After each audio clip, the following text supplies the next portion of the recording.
الحمد للہ وکفى وسلام علی عباده الذین اصطفى اما بعد اعوذ باللہ من الشیطان الرجیم بسم اللہ الرحمن الرحیم قل متاع الدنیا قلیل والآخرۃ خیر لمن اتقى ولا تظلمون فتیلا صدق اللہ العظیم۔ اللہ تعالیٰ نے قرآن کریم کے ذریعے سے اپنی مرضیات کو اور اپنی ناراضگی کی چیزوں کو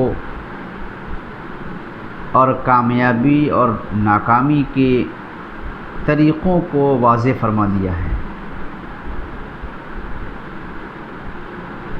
اور یہ چیز قیامت تک کے لیے ہے۔ اللہ تعالیٰ کی رضامندی جن چیزوں میں رکھ دی گئی ہے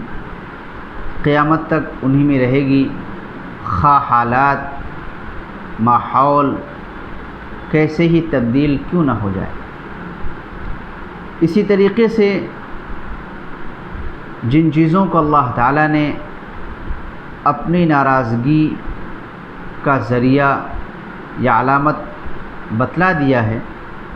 وہ بھی قیامت تک اسی طرح ہی رہیں گی۔ اس آیت شریفہ کے اندر اللہ تعالیٰ نے اپنے نبی کریم صلی اللہ علیہ وسلم کو ایک چیز کے اعلان کا حکم دیا ہے۔ اللہ تعالیٰ فرماتے ہیں قل متاع الدنیا قلیل، اے نبی علیہ الصلاۃ والسلام آپ کہہ دیجئے کہ دنیا کی متاع، دنیا کا فائدہ، دنیا سے فائدہ اٹھا لینا قلیل تھوڑا ہے، اور آخرت والآخرۃ خیر لمن اتقى، آخرت بہترین چیز ہے، بہترین شے ہے، بہتر ہے ان لوگوں کے حق میں جنہوں نے پرہیزگاری اور تقوی اختیار کیا۔ دنیا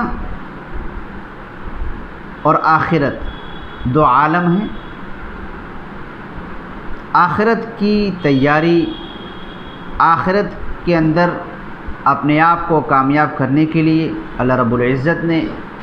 دنیا کا نظام بنایا ہے، دنیا کو پیدا کیا، سجایا، سنوارا، اور دنیا کے اندر انسان کی ضروریات کو منظم طریقے سے، بہترین طریقے سے، خوبصورتی کے ساتھ سنوار کر، سجا کر رکھ دیا ہے۔ کیا دنیا انسان کی زندگی کا مقصد ہے، یا دنیا راستہ ہے، طریقہ ہے، اور آخرت کی تیاری کا میدان ہے؟ اس چیز کو سمجھنے کی ضرورت ہے۔ پہلی بات تو یہ کہ اللہ تعالیٰ اس دنیا کا خالق ہے، پیدا کرنے والا ہے، موجد ہے، بنانے والا ہے، اور جو شخص جس چیز کو بناتا ہے اس کی خوبی اور خامی، اس کی بہتری اور اس کے اندر کمی، اس کی اچھائی اور برائی، اس کے فوائد اور نقصانات کو سب سے زیادہ جانتا ہے، اور وہی تنہا بخوبی جاننے والا ہوتا ہے۔ مثلا کوئی چیز ہے، موبائل لے لیا جائے، یا کوئی گاڑی لے لی جائے، کمپنی سے تیار ہو کر وہ چیز آتی ہے، کمپنی اس کو بناتی ہے اور اس کے بارے میں اپنی طرف سے ایک کتابچہ تیار کر دیتی ہے، یا اس کے بارے میں بتا دیتی ہے اس کے اندر یہ سہولیات ہیں، ان چیزوں کے ذریعے سے اس کو نقصانات ہوں گے، اور اس کے استعمال کا یہ طریقہ ہے، اور اس کی لمٹ، اس کی حد یا اس کی زندگی اتنی ہے، اتنی دیر تک چلے گی۔ یہ تمام کی تمام باتیں اس کمپنی کے اندر جن لوگوں نے بنایا ہے، تیار کیا ہے، وہ اس کو واضح کر دیتے ہیں۔ اللہ رب العزت نے دنیا کو بنایا جس دنیا کی وسعت ایک انسان کے سمجھنے سے بالا تر ہے۔ ایک کنارے سے دوسرے کنارے تک دنیا کے کسی انسان کے لیے پہنچنا، اس کو دیکھنا، اس کی طاقت و قوت سے باہر کی چیز ہے۔ لیکن اس کے باوجود بھی اللہ تعالیٰ دنیا کی زندگی، دنیا کو اور دنیا کے اندر رہ کر فائدہ اٹھانے کو قلیل سے تعبیر فرماتے ہیں کہ یہ دنیا بھی اور دنیا کا سامان بھی تھوڑا ہے، تاکہ انسان اس دنیا کے اندر آنے کے بعد اس دنیا کو مقصود حیات، اپنی لائف کا ٹارگیٹ نہ بنا لے۔ قل متاع الدنیا قلیل، یہ دنیا بھی تھوڑی ہے، دنیا کے اندر رہنا بھی تھوڑا ہے، دنیا کا فائدہ بھی تھوڑا ہے، اور دنیا سے ایک نہ ایک دن جانا بھی ہے۔ جب اللہ تعالیٰ نے اس دنیا کی حقیقت بیان فرما دی، ایک جگہ فرمایا وَمَا الْحَيَاةُ الدُّنْيَا إِلَّا مَتَاعُ الْغُرُورِ، کہ دنیا کی زندگی دھوکے کا سامان ہے۔ ایک انسان ہے، دنیا کے اندر آیا ہے، اس کو اللہ نے سوجھ بوجھ دی، صلاحیت دی، طاقت دی، قوت دیا، مال و دولت کی طاقت، علم کی طاقت، عقل کی طاقت، سوچ سمجھ کی طاقت، فہم و فراست کی طاقت، ساری قوتوں سے، طاقتوں سے اس کو لیس کیا۔ اب وہ دنیا کو بنا رہا ہے، سنوار رہا ہے، سجا رہا ہے، تیار کر رہا ہے، کھڑی کر رہا ہے اس دنیا کو، اپنے لیے تمام اسباب راحت جمع کر رہا ہے۔ لیکن دنیا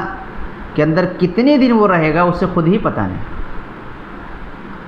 دنیا سے وہ کتنا فائدہ اٹھائے گا اسے خود ہی پتہ نہیں، دنیا کے اندر اس کی زندگی کتنی ہے، کتنی وہ جیے گا اسے خود ہی پتہ نہیں۔ اور دنیا خوشی، غمی، تکلیف و راحت دونوں کا مجموعہ ہے، دونوں کے ساتھ دنیا چلتی ہے، دنیا کی زندگی چلتی ہے۔ اللہ تعالیٰ نے اس چھوٹے سے جملے کے ذریعے سے انسانوں کو سمجھایا ہے کہ اس دنیا کے پیچھے نہ پڑو، اس دنیا کو مقصود حیات نہ بناؤ، یہ رہ گزر ہے، یہ مسافر خانہ ہے، کسی عالم کی، کسی خاص زندگی کی تیاری کرنے کا یہ میدان ہے۔ آپ دیکھتے ہیں روزمرہ کتنے ایسے لوگ ہیں جن کو اللہ رب العزت نے خوب نوازا، دولت دی، علم دیا، سب کچھ دیا، اب سکون کا، راحت کا وقت آنے والا تھا، اس سے فائدہ اٹھانے والے تھے کہ اللہ رب العزت کے پیارے ہو گئے، دنیا سے چلے گئے۔ کسی کی زندگی 30 سال، کسی کی 40 سال، کسی کی 50 سال، کسی کی 60 سال۔ اس 60 اور 70 سال کی زندگی کے لیے انسان آج اپنے ایمان کو، اپنے یقین کو، اپنے اسلام کو، احکام شریعت کو ایک طرح سے نیلام کر رہا ہے کہ کیسے دنیا زیادہ سے زیادہ حاصل ہو جائے، کیسے زیادہ سے زیادہ ہم دولت مند ہو جائیں، کیسے زیادہ سے زیادہ ہمیں عزت، وجاہت اور شہرت حاصل ہو جائے، کیسے لوگ ہمارا اچھا نام لینے لگے، ہمیں اونچی جو ہے اونچے خیالات کے ساتھ اونچے ناموں سے پکارنے لگے، اور اس دنیا کو اس نے اپنا اوڑھنا بچھونا بنا لیا ہے۔ اور جب اس سے کہا جائے بھائی احکام شریعت یہ ہے، آپ نمازوں کی ذرا پابندی کر لیجئے، تو فوراً کیا کہتا ہے، میرے پاس وقت نہیں ہے، ذرا مشغولی ہے۔ یہ نہ سمجھی کی بات ہے۔ آپ یوں سمجھیں کہ آپ کا کوئی خادم ہو، اسے آپ مارکیٹ بھیجیں، بازار بھیجیں کہ جاؤ سامان لے کر آؤ، فلاں سامان لے آؤ، فلاں کام کراؤ، وہ مارکیٹ چلا جائے اور اپنی خواہشات کی تمام چیزیں پوری کریں، اپنی منمانی کرے، اپنے اوقات کو کسی اور کام میں لگا دیں۔ جب اس سے کہا جائے بھائی آج دنیا میں آپ مارکیٹ میں اس لیے آئے ہیں، آپ کے مالک نے آپ کو اس لیے بھیجا ہے، آپ یہ کام کریں، اور وہ کہے میرے پاس وقت نہیں ہے، مجھے ٹائم نہیں ہے، تو اسے کیا کہا جائے گا کہ یہ ناسمجھ ہے۔ جس کام کے لیے بھیجا گیا وہ کام اصل ہے، وہ کام مقصود ہے، اور اس کے بارے میں سوال و جواب ہونا ہے۔ اللہ رب العزت نے دنیا میں انسان کو بھیجا ہے، اس لیے بھیجا ہے کہ وہ اللہ رب العزت کی تابعداری کرے، اللہ کے احکام کو پورا کرے، اللہ کی مرضی کو تلاشے، اس کو ایک طرح سے کھوجے کہ اللہ کی مرضی کن چیزوں میں ہے، اللہ کی ناراضگی کن چیزوں سے ہے، جن چیزوں میں مرضی ہے خوشی اس کو پورا کرے، اور جن میں اللہ کی ناراضگی اس سے بچے۔ یہ دنیا کی زندگی محدود ہے۔ ایک شخص ہے، وہ کتنا ہی اپنے آپ کو دولت مند بنا لے، اپنے آپ کو پیسہ والا بنا لے، لیکن اسے گارنٹی اس بات کی نہیں ہے، اسے اس بات کا یقین نہیں ہے کہ ان چیزوں کو وہ استعمال کر سکے گا یا اسے اپنے کام میں لا سکے گا۔ کتنے ایسے دنیا کے اندر ہیں جو محنتیں کرتے ہیں، کوششیں کرتے ہیں، بڑے سے بڑے بنگلے اور بڑی سے بڑی کوٹھیاں تیار کرتے ہیں، جب رہنے کا وقت آتا ہے تو اوپر چلے جاتے ہیں، اللہ کو پیارے ہو جاتے ہیں، اللہ کے ہاں منتقل ہو جاتے ہیں۔ انسان دنیا کے اندر آیا ہے دنیا کے اندر آخرت کی تیاری کرنے کے لیے، اس لیے ضرورت اس بات کی ہے کہ دنیا کی بے ثباتی کو، دنیا کے فانی ہونے کو سمجھا جائے، اور اللہ نے جو زندگی دی ہے دنیا کے اندر اس کی قدر کی جائے، آنکھ کے بند ہونے سے پہلے آخرت کی تیاری کر لی جائے۔ صحابہ کرام رضوان اللہ تعالی علیہم اجمعین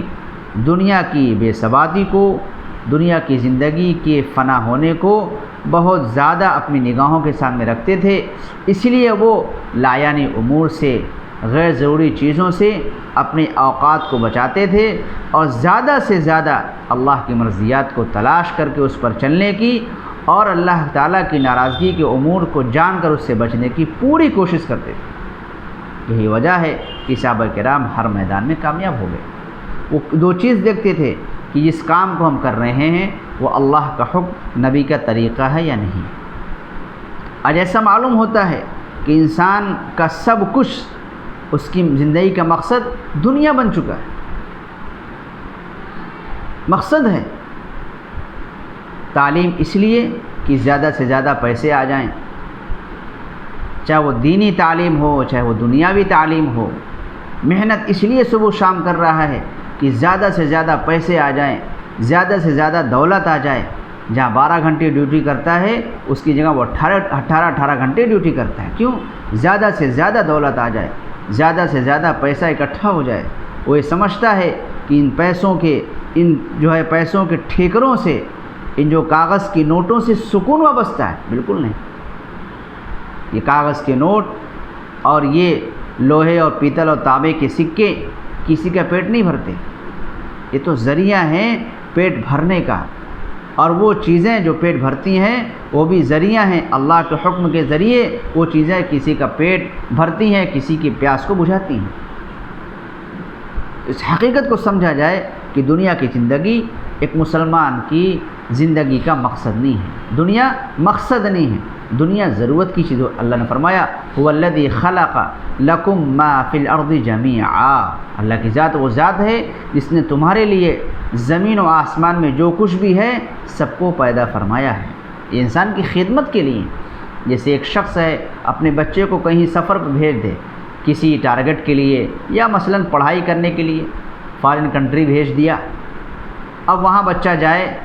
اس کے جانے سے پہلے اس کے رہنے کا انتظام کیا جائے گا، اس کے کھانے کا انتظام کیا جائے گا، اس کے پینے کا انتظام کیا جائے گا، اس کے پہننے کا انتظام کیا جائے گا۔ الغرض اس کی تعلیم کے لیے جو چیزیں مفید اور معاون ثابت ہوں گی سب کا اس کے پہنچنے سے پہلے انتظام اس کا ذمہ دار، اس کا والد کر دیا کرتا ہے۔ لیکن وہ بچہ وہاں جائے، پڑھنے کے بجائے کھانے میں لگ جائے، پینے میں لگ جائے، سونے میں لگ جائے، اچھے سے اچھا پہننے میں لگ جائے اور تعلیم کو چھوڑ دے، اسی زندگی کو، اس عیش و عشرت کو مقصود بنا لے، تو وہ اپنی تعلیم کے اندر ادھورا رہے گا، ناقص رہے گا اور ناکام و نامراد واپس ہوگا۔ اللہ تعالیٰ نے اس دنیا کی زندگی کو جو دیا ہے، اس دنیا کو جو بنایا ہے آخرت کی تیاری کے لیے کہ انسان اللہ کی تابعداری کرے گا، اللہ کے حکموں پر چلے گا، لیکن ساتھ ساتھ اس کو دنیا میں رہنا ہے تو کھانے کی بھی ضرورت ہوگی، پہننے کی بھی ضرورت ہوگی، پینے کی بھی ضرورت ہوگی، اس کے لوگوں سے تعلقات بھی ہوں گے، اسے تجارت بھی کرنی ہوگی، اسے بیوپار بھی کرنا ہوگا، اسے بزنس بھی کرنا ہوگا، اسے پڑھائی بھی کرنی ہوگی، اسے تعلیم کے مراحل بھی طے کرنے ہوں گے، اسے مکان کی بھی ضرورت ہوگی، اسے دکان کی بھی ضرورت ہوگی، الغرض اسے آخرت کی تیاری کے لیے ان تمام چیزوں کی ضرورت ہوگی۔ اللہ تعالیٰ نے اس لیے زمین کے اندر پانی کی نہریں جاری فرمائی، چشمے جاری فرمائے، باغات لگائے اور آسمان کا نظام بنایا، چاند کا نظام بنایا، سورج کا نظام بنایا، یہ روشنی کا کام کرتے ہیں، ہوائیں چلتی ہیں، درخت پھل عطا کرتے ہیں اور زمین سے کھیتیاں اس کے کھانے کا انتظام کرتی ہیں۔ یہ تمام کی تمام چیزیں ضروریات ہیں، کسی مسلمان یا کسی انسان کی زندگی کا مقصد نہیں ہے۔ لیکن افسوس ہے، صد افسوس کہ آج یہ فکر مسلمانوں کے ذہنوں سے ختم ہوتی جا رہی ہے، اور وہ گویا کہ ایک طرح سے مست ہیں اس بات میں کہ کیسے زیادہ سے زیادہ عیش و عشرت حاصل کر لی جائے، کیسے زیادہ سے زیادہ دنیا سے لذت حاصل کر لی جائے، کیسے اچھے سے اچھا کھا لیا جائے، اچھے سے اچھا پہن لیا جائے، اچھے سے اچھا اوڑھ لیا جائے، اونچے اونچے بنگلوں میں، اونچی اونچی کوٹھیوں میں زندگی بسر کر لی جائے۔ اس کے لیے وہ زندگی کو داؤ پر لگا رہا ہے، اس کے لیے وہ اپنی زندگی کے چین و سکون کو ایک طرح سے غارت کر رہا ہے اور اس کو نیلام کر رہا ہے۔ اس لیے اس زندگی کو سمجھنے کی ضرورت۔ اللہ کے نبی کریم صلی اللہ علیہ وسلم چٹائی پر سوئے ہوئے ہیں اور چٹائی کے ذریعے یا چٹائی کی وجہ سے آپ کے جسد اطہر پر، بدن پر نشانات پڑ گئے۔ عمر بن خطاب رضی اللہ عنہ دیکھتے ہیں تو آنکھوں سے آنسو آ جاتے ہیں اور فرماتے ہیں اے نبی کریم صلی اللہ علیہ وسلم، آپ دنیا اور جہان دونوں جہان کے سرکار ہیں، سرکار دو عالم ہیں، اب چٹائی پہ سو رہے ہیں اور کیسر و کسرا اپنے محلوں میں عیش و عشرت اور اعلیٰ زندگی بسر کر رہے ہیں۔ حضور نے فرمایا، کیا فرمایا کہ یہ دنیاوی زندگی ان کے لیے ہے اور آخرت ہمارے اور مسلمانوں کے لیے، اللہ کی تابعداری کرنے والوں کے لیے۔ دنیا میں ایمان والوں کو عیش و عشرت سے کیا تعلق، ان کو تو اپنے رب کی مرضی دیکھنی۔ اللہ کے نبی کریم صلی اللہ علیہ وسلم چاہتے تو اعلیٰ سے اعلیٰ زندگی گزار سکتے تھے، دنیا کا مقصود بنا سکتے تھے، دنیا کو مقصود بنانے کی ترغیب بھی دیتے، لیکن پورا قرآن شریف، پوری احادیث مبارکہ اس بات کی طرف انسان کو متوجہ کرتی ہیں کہ دنیا ضرورت کی چیز ہے، ضرورت کی جگہ ہے، اور یہ آخرت کی تیاری کرنے کا ایک میدان ہے، مرحلہ ہے۔ اس لیے عقلمند شخص وہ ہے جو دنیا کے اندر رہتے ہوئے اس کی ضروریات سے فائدہ اٹھائے، اس کی چیزوں سے فائدہ اٹھائے، اپنی ضروریات کو پوری کرے اور آخرت کی تیاری کرے، آخرت کو اپنے لیے تیار کر لے۔ اللہ فرماتے ہیں وَالْآخِرَةُ خَيْرٌ لِمَنِ اتَّقَىٰ، آخرت بہترین جگہ ہے ان لوگوں کے لیے جنہوں نے پرہیزگاری اختیار کی، تقوی کی زندگی بسر کی۔ اگر انسان دنیا کے اندر لہو و لعب کے اندر خدا کی نافرمانی کر کے، خدا کی مرضیات کے خلاف چل کے جائے گا تو آخرت کی زندگی اس کے لیے وبال بن جائے گی، تکلیف کی جگہ بنے گی، اور وہاں کی تکلیف ہمیشہ کی تکلیف، اور وہاں کا سکون ہمیشہ کا سکون۔ اللہ فرماتے ہیں وَلَا تُظْلَمُونَ فَتِيلًا، تم پر ذرہ برابر ظلم نہیں کیا جائے، کمی نہیں کی جائے گی۔ اگر بھلائی لے کر گئے ہو تو جتنی بھلائی اتنی ملے گی، اگر برائی کر کے گیا ہے تو برائی میں بھی کمی نہیں ہوگی، اس کی سزا اتنی ملے گی۔ لہذا عقلمندی کا اور سمجھ بوجھ کا تقاضا یہ ہے کہ انسان دنیا کی زندگی کی حقیقت کو سمجھے۔ ایک شخص نے، ایک بادشاہ نے ایک محل بنایا اور بہترین محل بنایا، سارے لوگوں کو دکھایا، سب نے تعریف کی۔ ایک اللہ والے ایک بزرگ تھے، ان کا بھی وہاں سے گزرنا ہوا، وہ بھی دیکھنے پہنچ گئے تو بادشاہ سے کہا اس کے اندر عیب ہے، اس کے اندر عیب ہے، یہ کمال کو نہیں پہنچا، یہ بہترین نہیں ہے۔ کیا اس کے اندر خامی کیا ہے، اس کے اندر عیب کیا ہے؟ انہوں نے کہا کہ اس عمارت کو، اس کوٹھی کو، اس بنگلے کو بقا حاصل نہیں ہے، یہ ایک نہ ایک دن فنا ہو جائے گا، اور نہ اس میں آپ ہمیشہ رہیں گے، آپ کو بھی اسے چھوڑ کر چلے جانا ہے۔ اس حقیقت کو واضح فرما دیا۔ کہ آج مسلمان جس دکان کے پیچھے، جس مکان کے پیچھے، جس زندگی کے پیچھے اپنی آخرت کو داؤ پر لگا رہا ہے، اسے سوچنے کی ضرورت ہے کہ کیا نبی کریم صلی اللہ علیہ وسلم، کیا صحابہ کرام، کیا اولیاء اللہ، کیا علماء حق زندگی جو دنیا کی ہے اسے مقصود بنا کر گزارے ہیں، یا دنیا کی زندگی کے اندر آخرت کی تیاری کی ہے؟ اس لیے قرآن کریم کے اس چھوٹے سے جملے کو سامنے رکھیں کہ قل متاع الدنیا قلیل، دنیا کی زندگی تھوڑی ہے۔ جتنا بھی اچھا انسان کا زندگی کا نظام بن جائے، اسے ایک نہ ایک دن چھوڑ کے جانا ہے۔ اسے 60 اور 70 سال بلکہ 80 سال مان لیجئے، 100 سال مان لیجئے، دنیا سے جانا ہی ہے۔ سارے علوم، سارے فنون، سارے اموال، ساری تجارتیں، سارے بزنس، ساری زمینیں اور ساری جائیدادیں اور سارے تعلقات، سارے جو ہے دنیا کی وسعتیں، دنیا کے فائدے، اسی دنیا کے اندر انسان کو چھوڑ کر جانا ہے۔ دنیا کے اندر خالی ہاتھ آیا ہے اور دنیا سے خالی ہاتھ جائے گا۔ اس لیے ضرورت اس بات کی ہے کہ اس حقیقت کو سمجھا جائے۔ دور حاضر کے اندر جس طرح انسانوں پر دولت کی حکومت، پیسے کی حکومت چھائی چلی جا رہی ہے، مسلط ہو رہی ہے کہ سب کچھ دنیا اور سب کچھ دولت، سب کچھ پیسہ، اس کے لیے اخلاق کو بالائے طاق رکھ رہے ہیں، کردار کو چھوڑ رہے ہیں، اور جو ہے تعلقات کے اندر خرابیاں پیدا ہو رہی ہیں، جائز و ناجائز، حلال و حرام، غلط اور صحیح کے امتیاز کو بھلایا جا رہا ہے، اس کو مٹایا جا رہا ہے۔ بس کس طرح زیادہ سے زیادہ چیزیں حاصل ہو جائیں، کس طرح جو ہے اچھے سے اچھا کھا لیا جائے، اچھے سے اچھا پہن لیا جائے، اس سے کوئی غرض نہیں کہ وہ کس مال سے تیار ہوا، کس کا حق مارا گیا، کس کا جو ہے لوٹا گیا، کس کا گھسوٹا گیا، کس کو تکلیف دی گئی، کس کے دل کو دکھایا گیا، کس کے جو ہے کس کی عزت کو ٹھیس پہنچایا گیا، کس کی آبرو کو رسوا کیا گیا، اس سے کوئی غرض نہیں۔ بس انسان کا مقصود اپنی ذات، اپنا پیٹ، اپنی زندگی، اپنا عیش اور اپنی عشرت بن کر رہے۔ لہذا دنیا کی اس بے ثباتی کو، دنیا کی بے وقعتی کو اور دنیا کے فانی ہونے کو جانا اور سمجھا جائے، اور اس کے مطابق اپنی زندگی کو ڈھالنے کی کوشش کی جائے، اور اللہ کی مرضیات کو معلوم کر کے اللہ کی منہیات کو، اللہ کے منع کردہ امور کو جاننے کی کوشش کی جائے اور اس کے مطابق زندگی کو گزارا جائے۔ اللہ تعالیٰ ان باتوں پر عمل کرنے کی توفیق عطا فرمائے۔